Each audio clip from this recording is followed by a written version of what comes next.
Hello friends, welcome to smile talk paramedical channel. KE website ವತಿಯಿಂದ BSc nursing ವಿದ್ಯಾರ್ಥಿಗಳಿಗೆ ಮತ್ತು engineering ಈಗಾಗಲೇ document verification ಆಗಿರುವಂಥ ವಿದ್ಯಾರ್ಥಿಗಳಿಗೆ ಒಂದು ಗುಡ್ ನ್ಯೂಸ್ ಅಥವಾ ಒಂದು ಚಾನ್ಸ್ ಅಂತ ಹೇಳ್ಬೋದು. ಏನಂದರೆ final chance to clarifying the mistakes in the applications. ನಿಮ್ಮ ಅಪ್ಲಿಕೇಶನ್ಸ್ಗಳಲ್ಲಿ ಏನಾದರೂ ಮಿಸ್ಟೇಕ್ ಆಗಿದ್ದರೆ ಅದಗಳನ್ನು ತಿದ್ದುಪಡಿ ಮಾಡಿಕೊಳ್ಳಿಕ್ಕೆ ಒಂದು ಚಾನ್ಸಸ್ಸನ್ನು ಕೊಡ್ತಾ ಇದ್ದಾರೆ ಕೆಇನವರು. ಅದಕ್ಕೆ ಸಂಬಂಧಿಸಿದಂಥ ಅಪ್ಡೇಟ್ ಇದು. ಪೂರ್ತಿಯಾಗಿ ವಿಡಿಯೋ ನೋಡಿರಿ. ಜೊತೆಗೆ ಡೌಟ್ಗಳಿದ್ದಲ್ಲಿ ನಾನು ಸಂಜೆ 5:15 ನಂತರ ಲೈವಲ್ಲಿ ಬಂದಿರ್ತೀನಿ, ಅವಾಗ ಮಾಹಿತಿನ ಕೇಳ್ಬೋದು. ಸೊ ಇಲ್ಲಿ ಅರ್ಜಿಗೆ ಸಂಬಂಧಿಸಿದಂಥ ಅಪ್ಡೇಟ್ ಏನಂತಂದರೆ, ಅರ್ಜಿದಾರರ ವಿವರ ತಪ್ಪಾದಲ್ಲಿ ತಿದ್ದುಪಡಿ ಸರಿಪಡಿಸಿಕೊಳ್ಳಲು ಅಂತಿಮ ಅವಕಾಶ.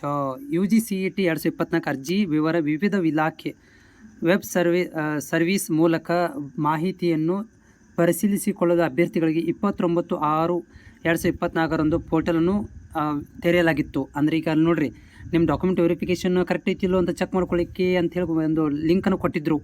ಹೌದಾ? ಎಲ್ಲ ಮಾಹಿತಿ ಸರಿ ಇರುವವರಿಗೆ ಇರುವ ಅಗತ್ಯವಿಲ್ಲ.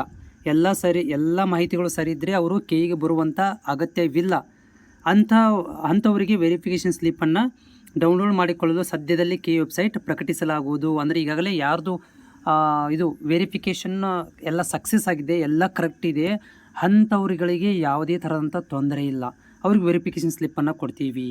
ಆದರೆ ಒಂದಷ್ಟು ವಿದ್ಯಾರ್ಥಿಗಳು ನೋ ಅಂತ ಬಂದಿದೆ, ಗೊತ್ತಾ? No Kannada medium, no rural, no ಈ ಥರ ಇರುವಂಥವ್ರುಗಳಿಗೆ ಈ ಒಂದು ಮಾಹಿತಿ ಇರುವಂಥದ್ದು ಏನಂದರೆ, ಎಲ್ಲ ಮಾಹಿತಿ ಸರಿ ಇರುವವರು ಕೆಇಗೆ ಬರುವಂಥ ಅವಶ್ಯಕತೆ ಇಲ್ಲ. ಆದರೆ ಅಭ್ಯರ್ಥಿಗಳು ಆನ್ಲೈನ್ ಪೋರ್ಟಲ್ನಲ್ಲಿ ಸಂಗ್ರಹಿಸಿರೋ ಮಾಹಿತಿ ಬಗ್ಗೆ ವ್ಯತ್ಯಾಸವಿದ್ದಲ್ಲಿ ಅಂಥ ಅಭ್ಯರ್ಥಿಗಳು UGCET ಸಲ್ಲಿಸಿದ ಅರ್ಜಿ, ಪ್ರವೇಶ ಪತ್ರ, ಅಗತ್ಯವಾದ ಎಲ್ಲ ಮೂಲ ದಾಖಲಾತಿಗಳನ್ನು ಮತ್ತು ಎಲ್ಲ ಪ್ರಮಾಣ ಪತ್ರಗಳು 2 ಸೆಟ್ ಜೆರಾಕ್ಸ್ ಪ್ರತಿಯೊಂದಿಗೆ ಖುದ್ದಾಗಿ ಪ್ರಾಧಿಕಾರಕ್ಕೆ ಬಂದು ಈ ಕೆಳಗೆ ನೀಡಿರುವ ದಿನಾಂಕದಂದು ಬರಬೇಕು ಅಂತ ಹೇಳಿದ್ದಾರೆ. ಯಾವ ದಿನಾಂಕ ನೋಡೋದಾದರೆ ನೋಡಿರಿ, ಈಗಾಗಲೇ ನಿಮ್ಮಲ್ಲಿ ನೋಗಿ ಅಂತ ಬಂತು, ರೂರಲ್ ನೋ ಅಂತ ಇದೆ, ಕನ್ನಡ ಮೀಡಿಯಮ್ ನೋ ಅಂತ ಇದೆ.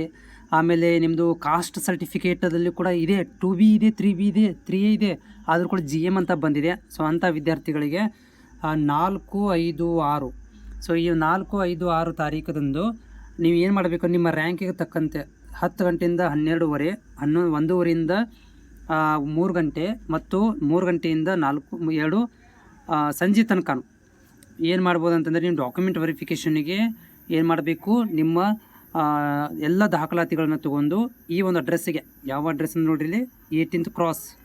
ಸೊ 18th ಕ್ರಾಸ್ ಮಲ್ಲೇಶ್ವರಂ, ಸಂಪಿಗೆ ರಸ್ತೆ, ಮಲ್ಲೇಶ್ವರಂ, ಇಲ್ಲಿ ಹೋಗಿ ನೀವು ಡಾಕ್ಯುಮೆಂಟ್ ವೆರಿಫಿಕೇಷನನ್ನು ಮಾಡಿಸ್ಕೋಬೇಕಾಗತ್ತೆ. ಸೊ ಇದು ಕೊನೆಯ ಅವಕಾಶ. ಯಾರೆಲ್ಲ ವಿದ್ಯಾರ್ಥಿಗಳು ಈಗಲೇ ಪ್ರಾಬ್ಲಮ್ ಇದ್ದು ನೋಡಿರಿ, ಯಾವುದೋ ಒಂದು ವಿದ್ಯಾರ್ಥಿ ನಮ್ಮ ಲೈವಲ್ಲೇ ಬಂದಾಗ ಹೇಳ್ತಾಯಿದ್ರು, ನಂದು ಸರ್ವಿಸ್ ಮ್ಯಾನ್ ಇದೆ, ಆದರೂ ಕೂಡ ಪೆಂಡಿಂಗ್ ಅಂತ ತೋರಿಸ್ತಾ ಇದೆ, ಏನು ಮಾಡಬೇಕು ಅಂತಂತಿದ್ರು. ಸೊ ಅಂಥವ್ರುಗಳಿಗೆ ಇದೊಂದು ಅವಕಾಶವನ್ನು ಕೊಡಲಾಗಿದೆ. ವಿದ್ಯಾರ್ಥಿಗಳು ಇದನ್ನು ಉಪಯೋಗವನ್ನು ಪಡ್ಕೊಳ್ರಿ. Thank you.